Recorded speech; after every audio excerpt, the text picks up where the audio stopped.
Hello, everyone. It is I with my internet. I don't have anything else to say for that intro. Oh, I'm having fun. I just like having fun. It is I Dark Symphony 777, and this is another pair of fan fiction reviews. As always, a link to the stories will be in the description below. Please like the video, subscribe to the channel, click on that bell for notification, leave a comment in the comment section below any thoughts on the story, and finally, this is my opinion. My opinion is not indicative of everyone in the world, so please respect that. So, if you actually notice, I have about 8 stories that I need to review. This story, this story, this story, this story, this story, this story, this story, and this story. So I'm gonna be doing like 4 videos, uh, four, 4 or 5 videos, depending on like how I'm gonna do some of these. No, yeah, 4 videos, yeah. And I need to get them done now because I had like no internet for an entire week, and I spent like the whole time playing this game called Black Hole. Honestly, a really fun game if you actually get it on Steam. I think it's like only like I think I got it for $5. I know, but that was on sale, and I don't know if it's still on sale. But it's a fun game. So the first story of the 8, because I'm gonna actually record these back to back to back to back, just in separate videos, is On His Stolen Heart by Anticipate. This is an Angel Beats story, and I'm gonna be honest, I have no idea what the fuck this story is about. It's okay. It's not that I don't fully know what this story is about. Is I don't fucking know what happens because it's like okay, I get it. Not every like the previous 2 stories I did by Anticipate were I gotta actually go to its page. It was where are they? Where the hell?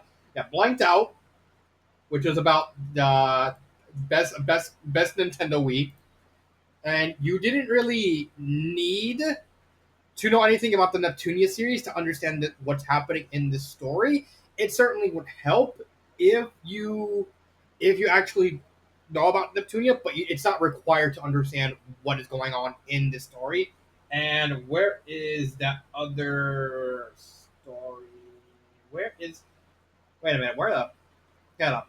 Oh, here it is. Unacceptable, which requires a knowing only like a specific parts of a visual novel, and the visual novels are not like the hardest game to to follow. At least on a game that doesn't cost 50 fucking bucks.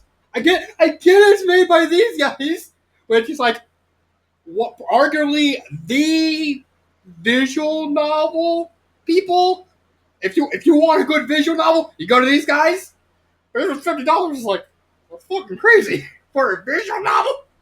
But On His Stolen Heart technically requires you to know about the specific plot of Angel Beats. Now I don't really know what Angel Beats is. I know it's an anime. I know it's like a very old anime. I think it was like late '90s, early 2000s. I believe it's called. I believe it was. I can't remember. You know what? You know what? We're gonna do some investigating.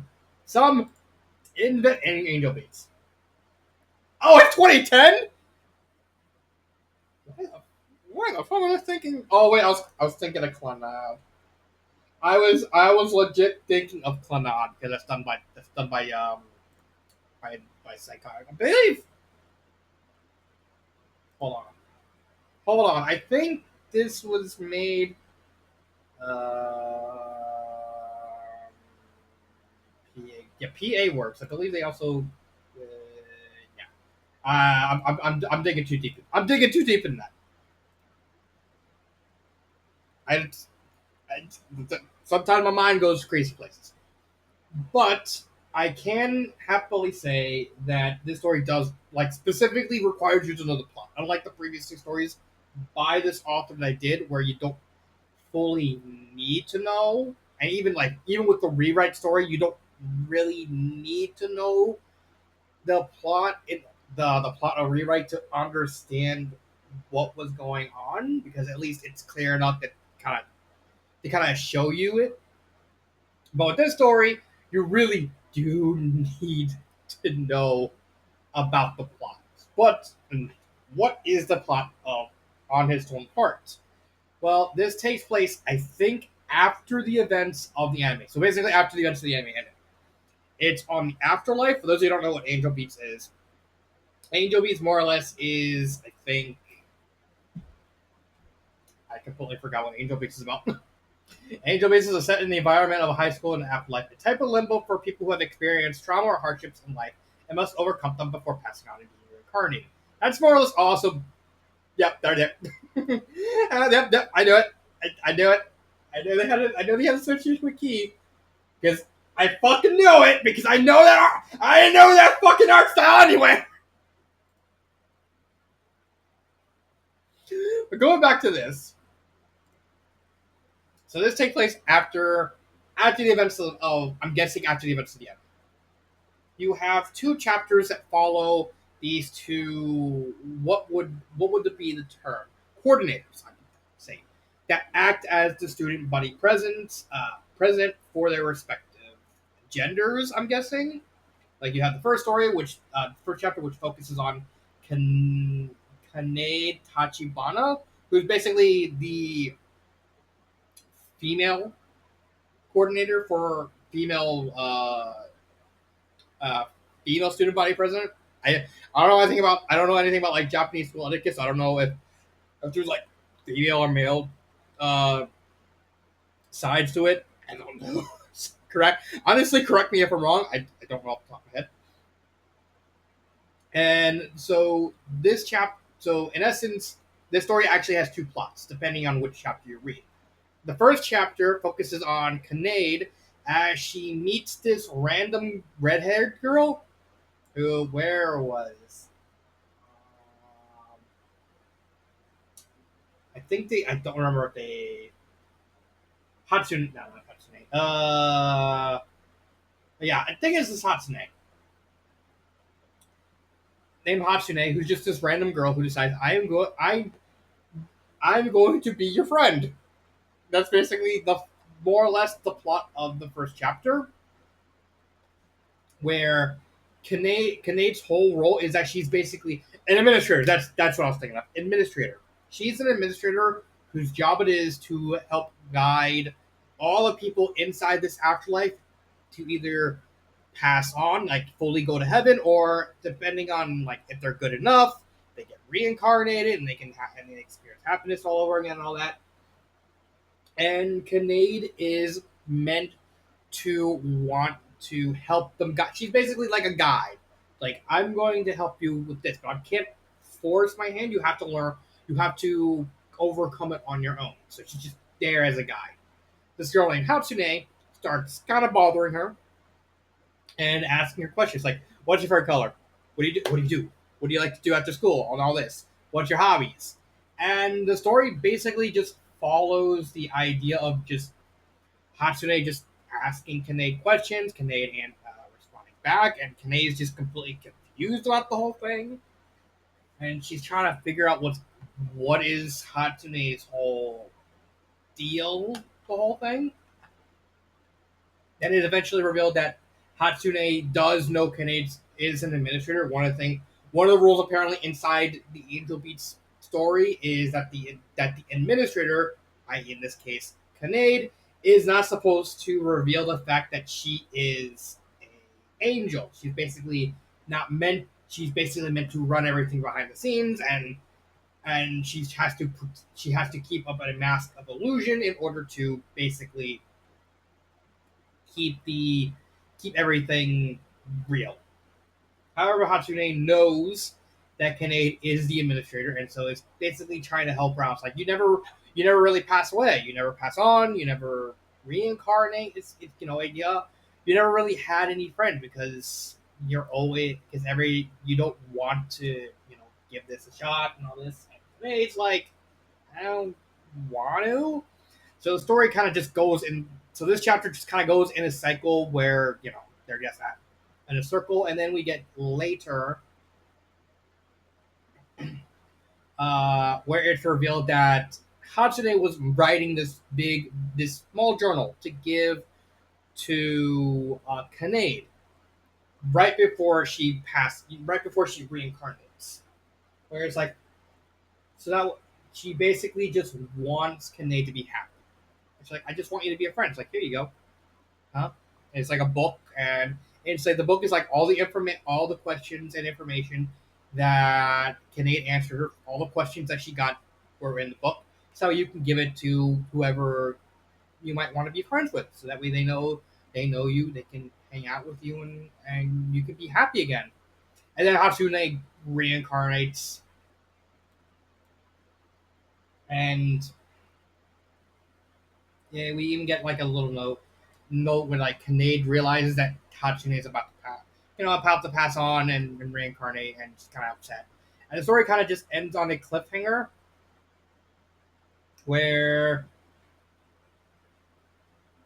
she's basically promises that she'll hold on to it, and apparently she does hold on to it until the events of chapter two, which follows Yuzuru Otonashi, who basically takes over after Kinnaid disappears. Apparently, Kinnaid literally disappeared from the afterlife. She's no longer the administrator. He's now the administrator. He kind of has like a more rough and tumble. He's not afraid to actually get his hands dirty and all that, because there's like a random guy who's like, I want this. Like, all right, dead, shot. And then this random girl who just enters the afterlife looks a lot like Kinnaid, and he's like, Kinnaid? No, not not Kinnaid. I'm pretty sure. Where is it? I know it's farther down. Yeah, Morgan. Uh, more. Morgan. I forgot her last name. More. Oh yeah, same last name. Looks just like Kinnaid. Yuzuru is immediately on his guard because like there's no way th- this could be happening. It does eventually turn out that Morgan's actually a clone of Kinnaid that was specifically left behind when Kinnaid was about to reincarnate, because she knew that Yuzuru would become so obsessed with wanting to stay in heaven specifically to wait for Kinnaid that he's basically kind of like deadlocked himself in the afterlife. And his refusal, because and Kinnaid wants to help him out too. So the clone basically goes the runaround, just hangs out with him, uh, starts dealing with the renegade renegade guy. She even asks me, it's like, okay, you say people die here, but they come back to life. Okay, promise me. He just pulls out a gun and just shoots him in the head, and it's like, oh, I'm back. And the story more or less just kind of goes the same way with almost a sort of role reversal, where instead of Hatsune asking Kinnaid, it's actually Kinnaid asking Yuzuru all these questions to kind of get him to open up. However, Yuzuru's more closed off than Kinnaid because he's just determined to wait for Kinnaid to come to heaven, and we eventually find that she kind of drives them to the forest where Hatsune and Kinnaid were. The clone of Kinnaid actually buried the notebook. She still had it on her, so she buried it to kind of get him to realize that Kinnaid is like she, she's not gonna come back. She's really not, because she passed on. Now she she's passed. She's passed. She's not gonna wait in the limbo for reincarnation. No, she's actually in heaven, and of course User is like completely dead. Like, nah, no. I'm gonna wait for her. It's like the story kind of ends ambiguously with like the girl kind of realizing, okay, I'm gonna keep trying until you get it through your thick skull. There you go. I do think the plot is a bit confusing because again, uh, you do need to know the whole plot of Angel Beats to kind of get this one. Unlike his other two stories, I do think it's an interesting plot. because he does. It's more thematic that way, and like the whole befriend like a random girl helping out the administrator to get out it to kind of move on to the past the afterlife and kind of go into heaven, and then her trying to do the same thing with the other administrator, which she knows, and he can is obsessed with her. It's kind of a thematic element. I think it's executed pretty well. The characters, you pretty much have Yuzuru and Kinade. I like their whole dynamic. Like Kinade's like more closed off on like a surface level, while Yuzuru is like more closed off on an internal level because he's just because it hammers home that whole differential between the two. And I think the fact that each chapter technically follows these different sets of characters, I think that's a great. I think that's at least a neat idea and how them be interconnected and all that. I like the characters. I just wish I wish I knew anything about Angel Beats about the plot. Grammar errors, I think it's fine. I think the sentence structure and pacing, I think is all perfect. And I don't really have anything more to say. There's not really much to say about On His Solo Part that I can say about Unacceptable or Blanked Out because those are more deeper into issues, and I can actually say more about them. But this is more of a very surface level thing that I wouldn't really understand until I actually like watch Angel Beats. I still have to watch Evangelion. Uh, but I don't really have anything bad. I have nothing bad to say about it because even if I knew, I wouldn't say anything bad. The fact that this has 3 reviews is like kind of criminal. But let's digress and move on to another story. The second story of 8. The Bee Who Couldn't Fit by Super Mario Bros. Ultimate. So, interesting fact, I actually originally didn't have this story planned. However, I needed a story to kind of go with On His Stolen Heart because I realized don't think I have a. I didn't think I had a story, so it's like, okay, this one's kind of in the timeline. This one's like part of the second queue. So basically, I have this queue. This is like all the stories I still have to do left, and then I have this. Then I have yeah, shit. My time thing is in the way. Then I have this, which is like the second queue after this.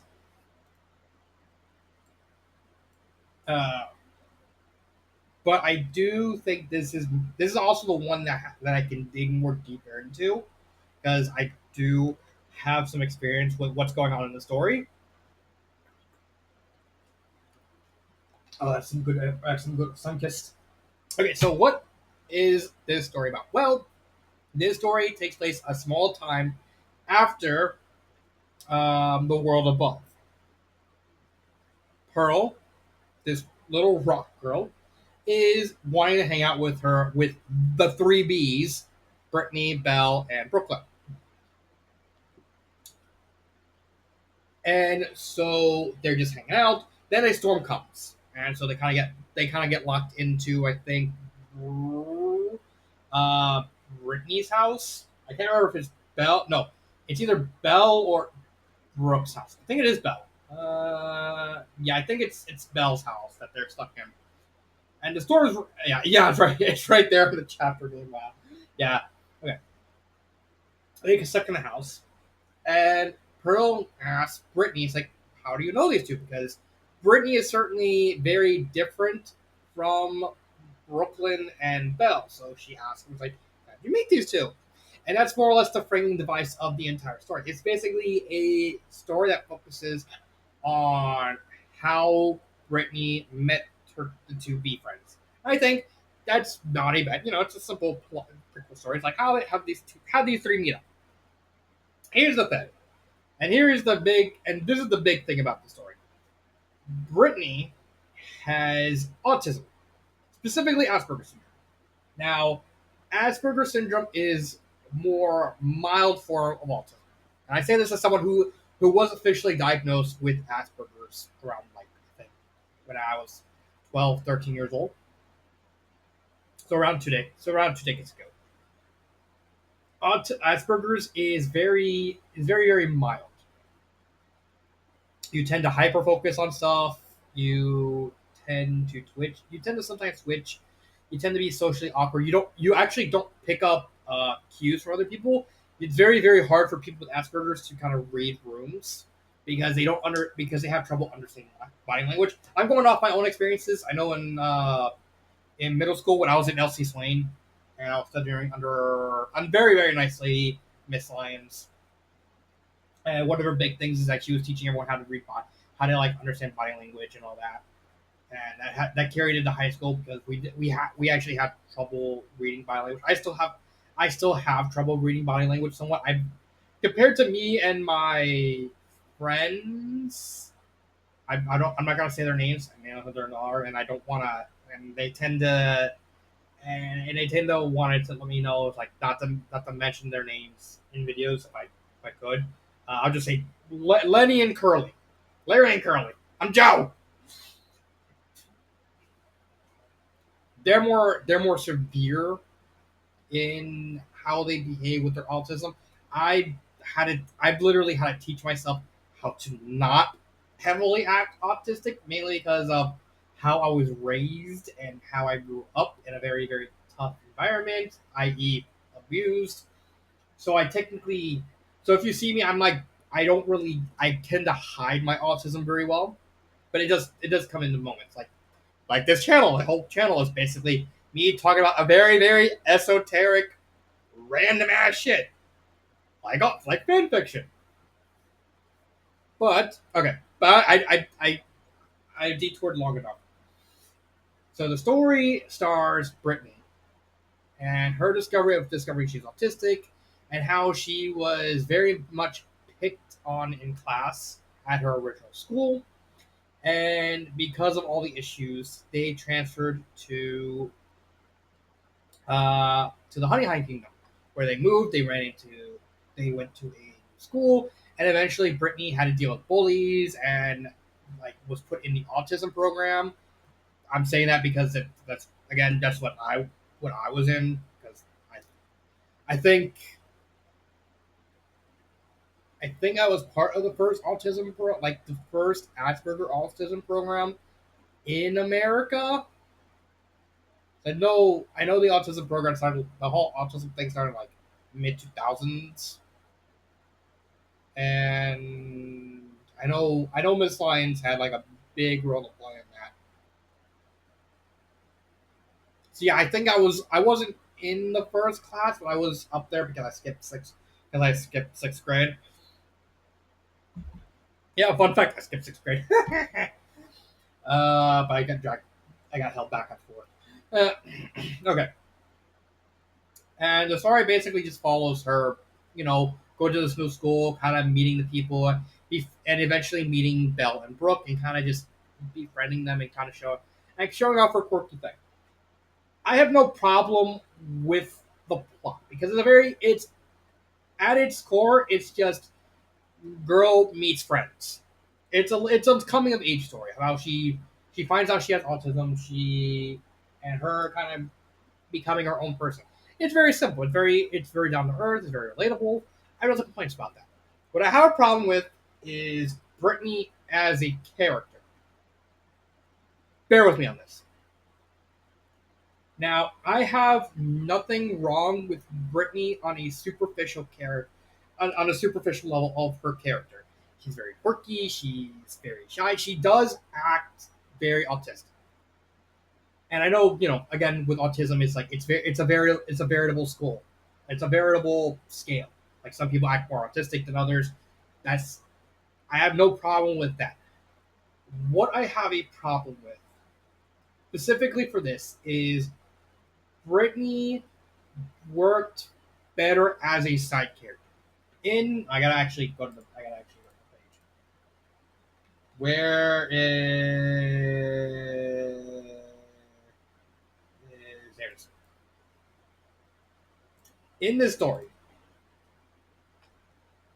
Brittany was very much a side character. Of the B characters, Belle was the one in charge. She was the one who had the most focus. She was more or less the secondary main character along with Pearl. And that's how they were designed. That's how Pearl and Belle were written. They were written with the idea of being main characters. with Brooklyn and Brittany being more supporting slash side characters, and for Brittany that worked for her. She was very much meant to complement Belle's character. That worked for her. The problem with this is the author decided to transfer Brittany from side character to main character, and it didn't really transfer that well.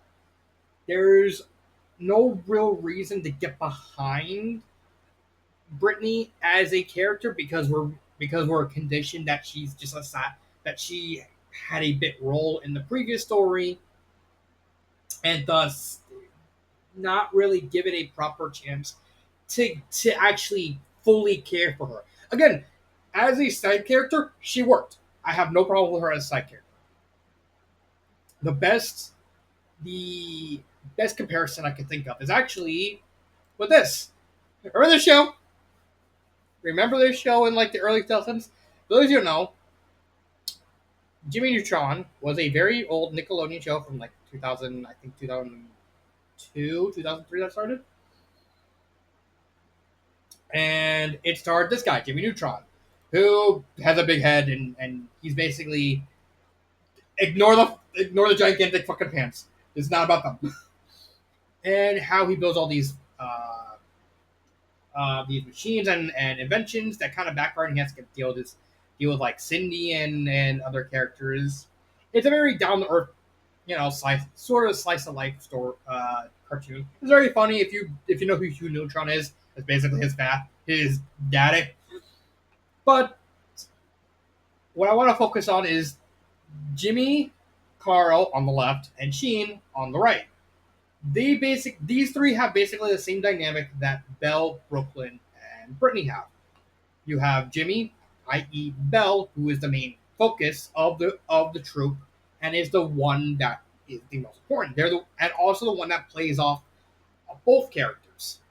Then you have Brooklyn and Brittany, who, while not necessarily bouncing off well each other, bounce off very well with Belle. What does that have to do with these three? Sheen.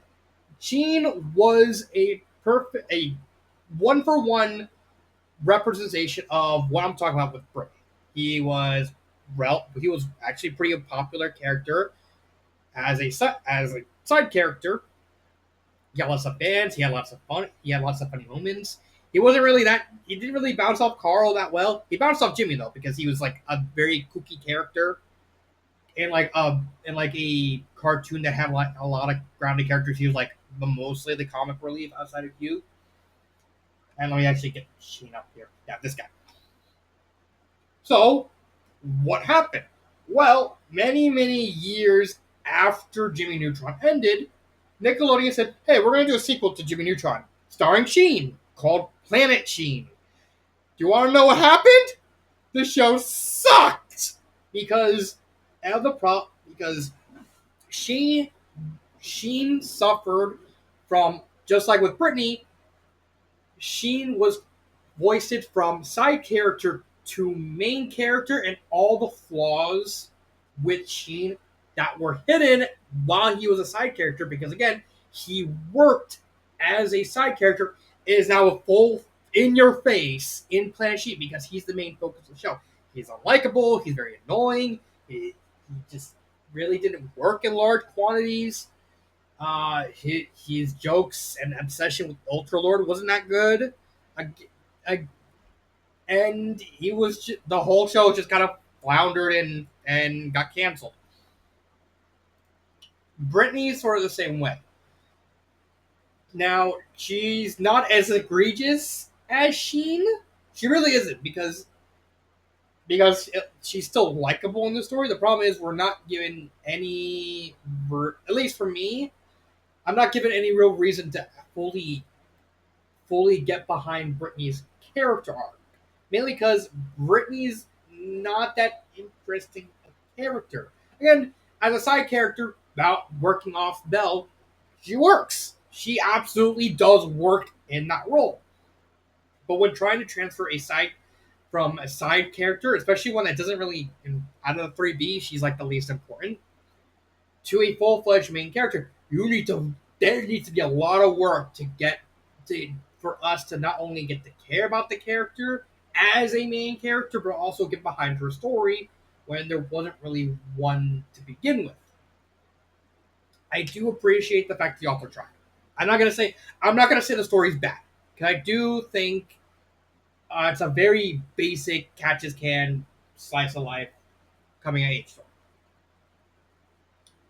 But I just can't really get behind Brittany's just utter dullness as a character. Grammar wise, I think it's fine. Pacing wise, I think it's perfect. I think it's paced perfectly well. It's structured. I even like the nice touch of it being first person because it's actually Brittany being the one telling the story, and even like the nice touches of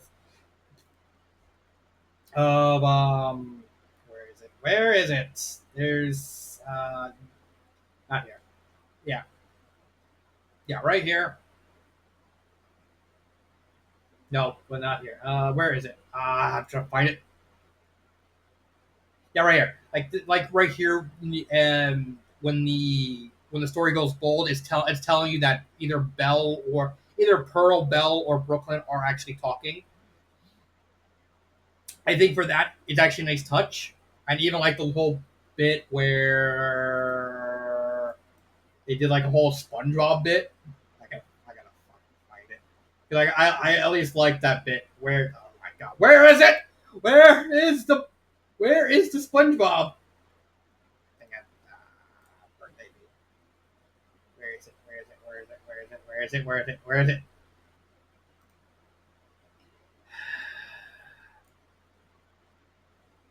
Yeah, here it is. 5 minutes later.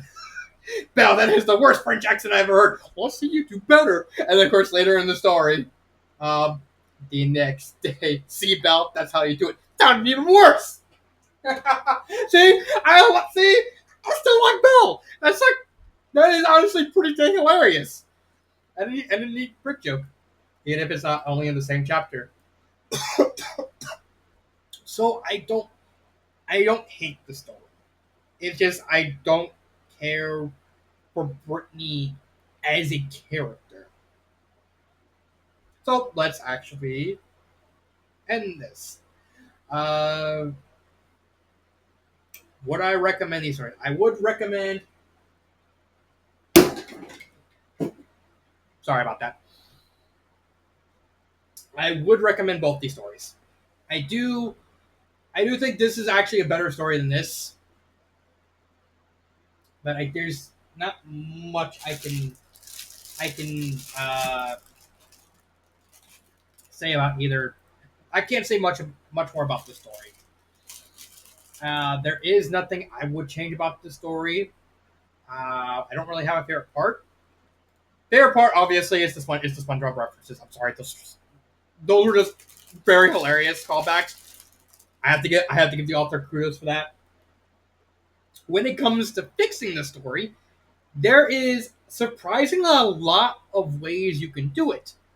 Here's the big thing: we need to actually, in order to fix the story, we need to actually give a reason to care about Brittany as a character, something to help her ease the progress from side character to main character.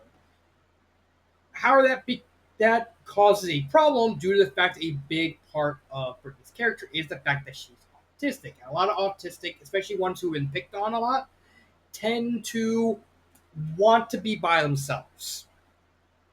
They want to they want to get closed off. So they don't want to interrupt that much with Belle. I mean, not Belle, Brittany. So there is a way. There goes one way I had, which was have her constantly talking to someone in the story. So that way she's always interacting with someone to kind of help us ease her more into the main character role by having her constantly interact with people to kind of get like as many different dynamics as possible.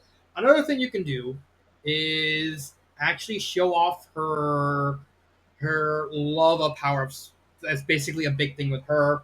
is that she's a big fan of Mario power ups. Why don't you make her like, I don't know, like an idiot, like something like an idiot master? Like I think, like I know I make a habit of like if I want to talk about something, I tend to make a reference to like fan fiction, or I make a reference to Toho. So you can easily have her do the same thing. Like, like something happens to her. She makes a reference to a power up, like any power up. You can literally go like any direction of the whole thing. Uh, with and you can even parlay that into Roach. You can even parlay it into Wendy, who instead of trying to take a Benny's computer, saying that she brought like a power not not Brittany Benny's computer, and then she gets caught with that. She takes one of Brittany's power ups at school, so that way that kind of hold her up, and she kind of and you can have Brittany stand up to her that way. It's like, well, now instead of like picking on, she gets her comeuppance by picking on some random, like some, granted, a frequent character of the story. She tries to pick on Brittany. She looks at her friends. They tell her, "Go for it," and she stands up to like tries to tell her off in her own Brittany way. Maybe throw like a little insult, like "You're not even worth a mini mushroom," and like, sorry, give you that, give that to me. And like try and start a fight. You could even have her start a fight. I know that would make absolutely no sense, but you can easily parlay into like Brittany kind of just getting tired of like the bullies, and so wanting to stand up for herself even once. And I think she gets in trouble for it. Of course, it would still end with Wendy kind of getting expelled. So yeah, that's that. Another way you can do it is actually is have more parts of the story kind of from Belle and Brooklyn's point of view, like showing like, oh, like them like completely separate from Brittany, and they kind of like talk and see if they and talk about how they the whole situation with Brittany is like, they can even touch upon that they might know she has autism, and they can, it's like, no, we're still gonna friend you anyway. There's a lot of different ideas. You can even do like the imaginary friend idea, like Brittany's like bullied so much that she kind of talks to herself and pretends she has an imaginary friend. I don't know if that would be helpful, but it's an idea. Um, you can technically have one. You can technically have a bit where she like pretends to be Mario at the party. Like, again, there's so much you can technically do with the idea that you can go in like any direction. If you want to go like a sad direction, like where she breaks down and she kind of consoles Brittany and Belle and Brooklyn. You go that direction. You can go like the whole, like she the whole close off where she's so worried about losing uh, her first chance at real friends that she kind of just over exaggerates. There's just so many different directions, so much you can do with the idea. As long as at the end of the day, the whole point remains is to get us to truly get into the idea that Brittany is the main character. And I do think this story can succeed. I do think the story is good. I do think the characters are good. I just I just need more to convince me to care about Brittany as a focal point of a story, when I would honestly simply prefer Pearl and Belle. That's just it. So that has been my reviews of All on a Stolen Heart and The Bee Who Couldn't Fit. I wish you good day as I work through the rest of the stories. This has been Dark Symphony 777, and